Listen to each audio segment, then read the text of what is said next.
So I came across this article this morning, and it's pretty sad. It's from the Hammer Vigil Rally in Hamilton to honor last wishes of Redeemer student who fought for inclusion.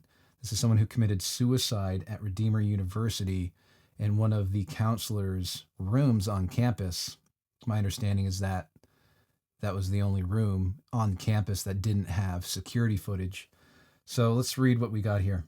Allies and activists in Hamilton are planning a City Hall rally next weekend to honor Beckett Noble, who tried to improve 2SLGBTQIA+ relations at Redeemer University over the final years of their life. Noble was a student and a 2SLGBTQIA+ mental health and inclusiveness advocate at Redeemer, the private Christian post-secondary institution located in the suburb of Ancaster. As someone who was non-binary and a person of faith, they spent years advocating for more supports, increased safety, and a more positive culture at Redeemer.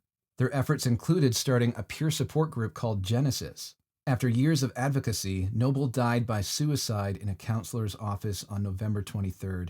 The support group Free Mom Hugs Southern Ontario plans to hold a vigil and rally in the name of Noble on December 18th, 1 week from Sunday at 2 p.m. in front of Hamilton City Hall. Supporters have been using the hashtag #DoBetterForBeckett in calling on Redeemer to take steps to reduce the possibility of another loss of young life. And then posted below that article is a tweet from Claire Bodkin. She says, "My heart is broken for Beckett and every queer and trans person of faith told by their institutions that they are not enough. Everyone who has to fight in order to be all of themselves and be treated with dignity. Now is the time, allies, to speak up and take action." So my understanding is that the faculty and staff at the university are just getting backlash from the LGBTQ community like never before.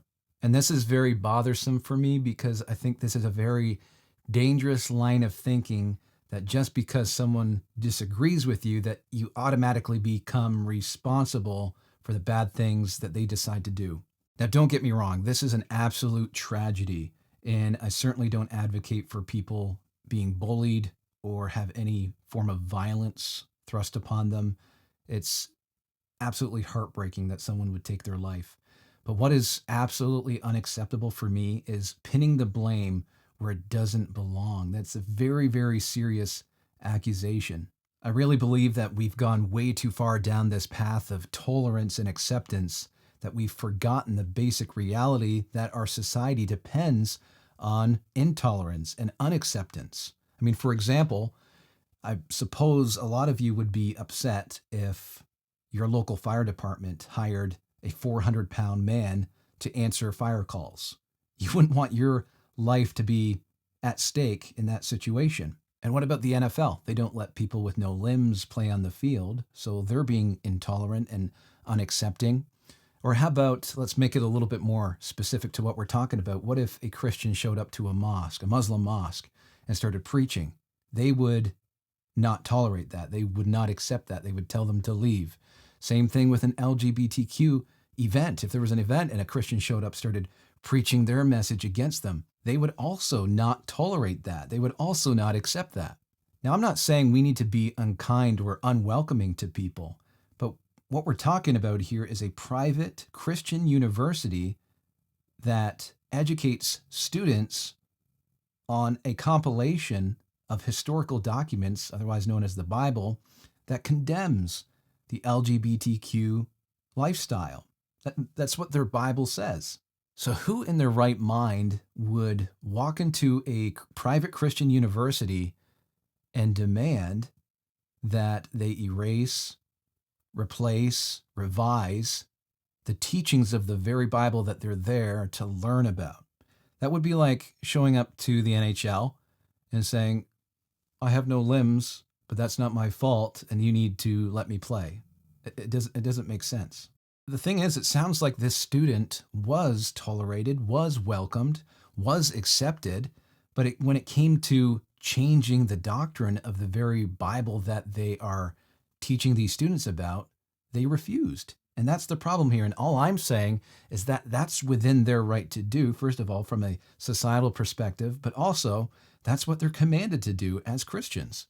Now, again, it's sad and unfortunate that someone took their life over this. I mean, it just breaks my heart that it got to this point. But I think what we really need to do is take this poisonous idea that acceptance and tolerance needs to be used in every layer and fabric of society. That's just not how society works. So let me give an answer to a question that I'd imagine a lot of you are asking right now. And it's, are members of the LGBTQ community welcome in Christianity? Yes, absolutely. Absolutely. Like I've been saying in this video, God welcomes us, and he does accept us for who we are. And I think that's a popular belief that gets ingrained into us a little too deeply, that God accepts us for who we are. And we become attached to that, and we remain in that. But the truth is, God accepts us for who we are so that he can make us more like Christ. And that's for every human being, not just gay people, lesbians, trans. That's for every single human being. It's about approaching God in humility and laying down your identity so that God can give you his. I'm not better than anyone. I could have very likely ended up as someone in the LGBTQ community if I hadn't surrendered my desires and my identity and given it over to God. That is Christianity. I submit myself to his authority. Just like how arrogant it would be if I expected him to submit himself to my authority. That wouldn't be Christianity. That would be the Brandon Club.